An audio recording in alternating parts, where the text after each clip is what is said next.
Welcome to the Fantasy Football Prophet podcast, hosted by Craig Phillips and Jeff Torrey. Visit us at fantasyfootballprophet.com. And now your hosts, Craig and Jeff. Welcome everyone to the Fantasy Football Prophet podcast. I'm Craig Phillips, joined as always by Jeff Torrey.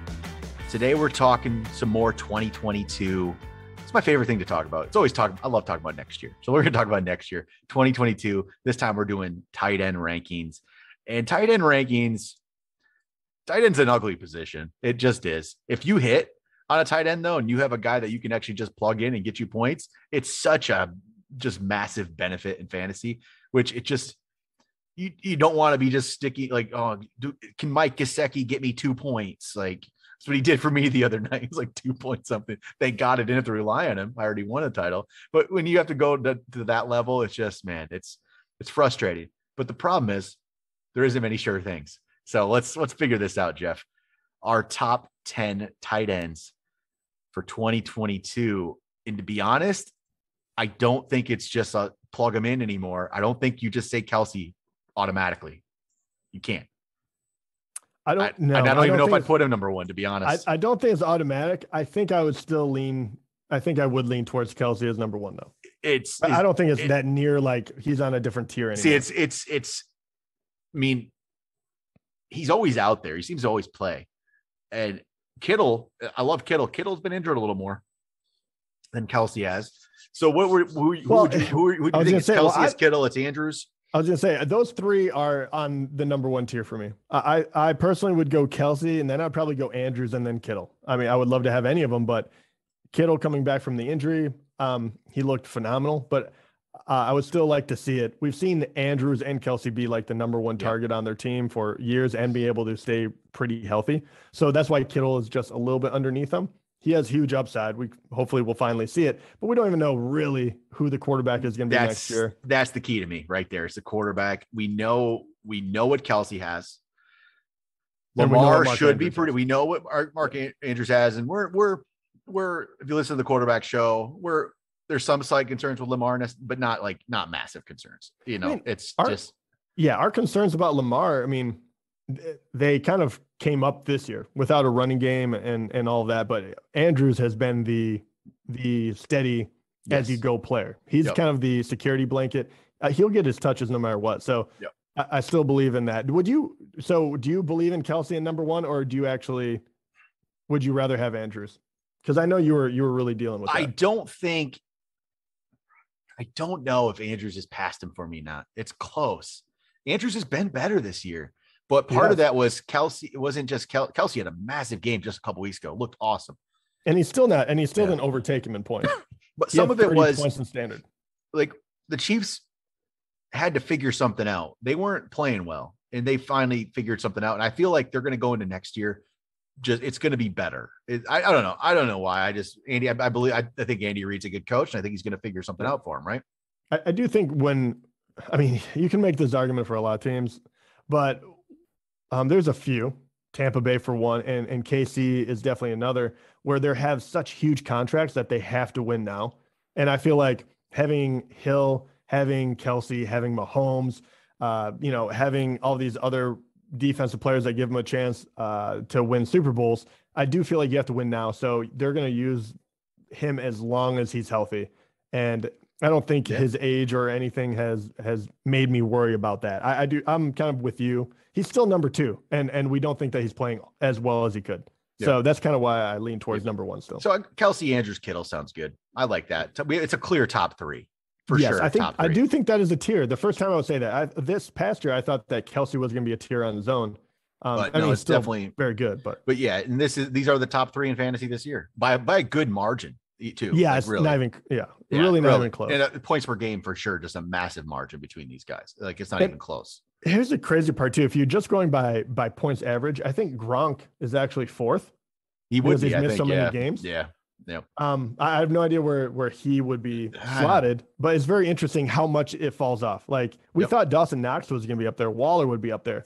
And once again, injuries. But if you're just going on even average, point by average, so if you don't play a game, it doesn't hurt your average. Those guys just haven't performed at the level as these other guys. Okay, so those are our top three. If we go to number 4, do you throw Waller? Is it Waller? I mean, he was so good in that week 1 game. Remember, was it Monday Night Football? And he just got target after target after target. And it fell off after that. 19 targets, 10 catches for 105 yards and 1 touchdown. And then it fell off, right? One touchdown since then. And that has been it's been a very odd thing. His targets are still very healthy. Yeah, like he should probably be in the,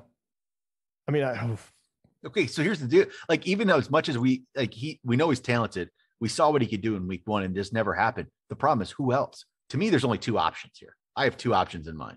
You have 2? I have 2 that I would do. There's some other guys, but yeah. So either him or Pitts, I would say. Yeah, that's it. Okay. Me. So you take the upside with Pitts.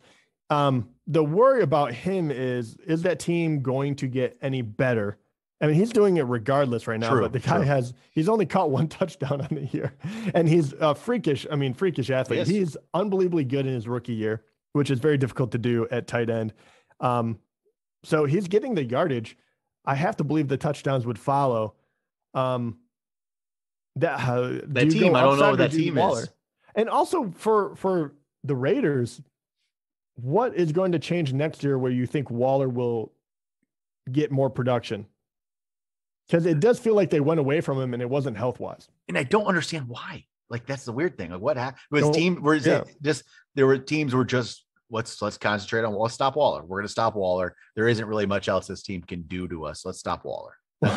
And it's not going to change because they can't hit on a wide receiver to save their life. And unfortunately, that's a bad choice of words, and then also, okay. Anyway, so I don't think that's going to change.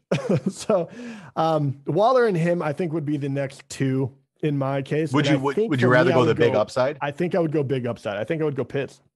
I'm good with that, because I think Pitts, he's having one of the most productive rookie tight end seasons ever. And it's just but it's kind of quiet. It's funny because the touchdowns aren't. Well, it's because no touchdowns. Yeah. So if he throws in a handful more, all of a sudden he flies up there and we're talking about him in a different light. So, yep. And then Waller, just because we've seen what he can do and we know how good this guy can be. And it's just, there isn't, tight end's an ugly position. What do you do after that? So Waller is number 5 for me. So it's Kelsey, Andrews, Kittle, Pitts, Waller. I feel pretty good about that. Pitts I like that a lot. Pitts is just tremendous upside. You want to go for him there. Okay. This is where it gets like throw him in a hat, right? What do you do here? So I guess the next names in my mind would be like a Dallas Goedert, a Dawson Knox, a TJ Hawkinson. Trying to think. I don't think you have to name anyone. I think that's those right. are the next 3. Okay. Yeah. That's unless there's anyone I'm completely. You could maybe talk about Schultz. Right? I'm not. Yeah, but I'm not like. I think Schultz is behind those guys. To me, I do too. I do too, personally. And Gesicki hasn't been good enough yet. I think Gesicki could get. I still think he has potential. I just don't know what yet. Noah Fant, same way, with a lot of potential guys. But I think in Hawkinson, he's shown more flashes, more signs that he could be pretty good. But I don't know who is the number 6 for me. I kind of like Dawson Knox playing with Josh Allen. And he's been a touchdown threat. What, 8 touchdowns? I think he's the safer option. Everyone knows I love Goddard. I really think that if they would put him in a position to score, he has shown that he can absolutely do it. If they went away from Hurts, I think I would like him a lot more. So I think I would agree with you. I would go with Dawson Knox, and then I would go Goddard. And then I would, and you're kind of praying that it turns around a little bit. And then I would go Hawkinson, because he does have a lot of upside. He's caught 4 touchdowns. He's been pretty productive. They will want to go towards him, but the Lions do need a couple of drafts in order to really amp that up, because everyone knows they're trying to go to Hawk. Yep, for sure. No, I'd like that, because I like Dawson Knox being a red zone threat for Josh Allen. That's, to me, huge in that offense. Like, out of those 3, you're looking at you're picking the tight end on the best offense, right? And that's exactly. Touchdown production is king when it comes to tight end, and Dawson Knox has the most opportunity when it comes to that. Heaven knows it's not Hawkinson, and Goddard is going to be depending on how the QB plays. Yep. So number 9, would you go with like a Dalton Schultz here? Because I don't think he's as talented as those guys above him, but I think he's in the best offense. So like, I probably would, and he has come a long way, and I feel like they have grown in confidence with him. So I do think with all of those wide receivers, he is the ability to kind of get lost in the middle. And he's shown that. And he's probably not the most dominant tight end that we're going to put on the list, but he gets enough targets in that offense, which is pretty crazy. Even early on, listen to the targets that he got, even when I'm trying to think when Gallup got hurt, but you had all these other offensive weapons, CeeDee Lamb and Amari Cooper being the top two, right? Mm-hmm. And he still got 6 targets, 2, 7, 8, 8, 6. And that was just to start the year. And then, it's kind of continued on from there, but they haven't gone away. He has 6 touchdowns. He's just very consistent, and he's just a very good tight end to have. I think I'd rather have that than taking a giant swing on even Gesicki or, Noah Fant, or, it dies off really, really quick. Yeah, so I do like Schultz. I think because we've seen some of the production, like with the Gesicki and Fant thing, it's still just like, hey, these guys are talented. They're really talented, but what are they doing yet? It just isn't, there's not much happening. So I'm good with Schultz there. Cool. And the QB situations in a lot of these places, like we had mentioned in the QB episode, what if Denver grabs one of these guys that might be moving around? Yeah, it would change it drastically too. I don't know how far up you would put someone like Noah Fant if you say just out of Aaron Rodgers went there just to make it easy. Oh, he becomes he starts creeping into the top 10 for sure, and ahead of Schultz, probably in Hawkinson, even maybe with that kind of quarterback. So right. But so we have one more spot then, number 10. So do you just throw Gronk here? And just say, hey, you know what? It still probably should be Gronk. Or because the other options are Gesicki, it's Fant, or a name that we don't really think about for some, it's Zac Ertz. Is he a thing next year with Arizona? Does he stick around there? And does he actually, he's been productive, but yeah, he's been okay. I kind of feel like it's Gronk. Pat Freiermuth has shown some signs too, but we don't know the quarterback situation. Yeah, I actually really do. I think Freiermuth is a very interesting one. Logan Thomas, if he comes back from IR and he looks healthy, he'd be an interesting one here. Been injured a few times this year, so it's it gets a little scary. There's not a lot. Hunter Henry's been so touchdown dependent. It's scary touchdown dependent. The one I'll say this, Cole Kmet is a very interesting prospect for me. I'm not going to put him in the top 10. No, but I think that he's a name worth mentioning. Yeah, for sure. Especially with a new coach next year, new offense with Justin Fields playing year 2. I think Kmet could be very interesting as well. But and what you're talking about, though, I think a lot of those names would be good here. But if he's going to play and the majority of people return, I would put Gronk here. Yeah. Even if he plays half the games, he's going to be better than anyone else we named. Yep. I think it's clear. And he would be higher if we knew he was just going to be healthy, which is never the case with Gronk. We just don't know that he's ever going to be healthy. No, but the guy is still, okay. He's 10th, even with all of his injuries. So I think that's he really has played like half the games. So I think that's a perfect place to put him. Yeah, there we go. Gronk number 10. All right, cool. I think that's a solid list. I think tight end's not a fun position necessarily this year, but if you get, like I said, if you get a guy, your season can be, huge if you get the right guy in there. So, all right, there we go.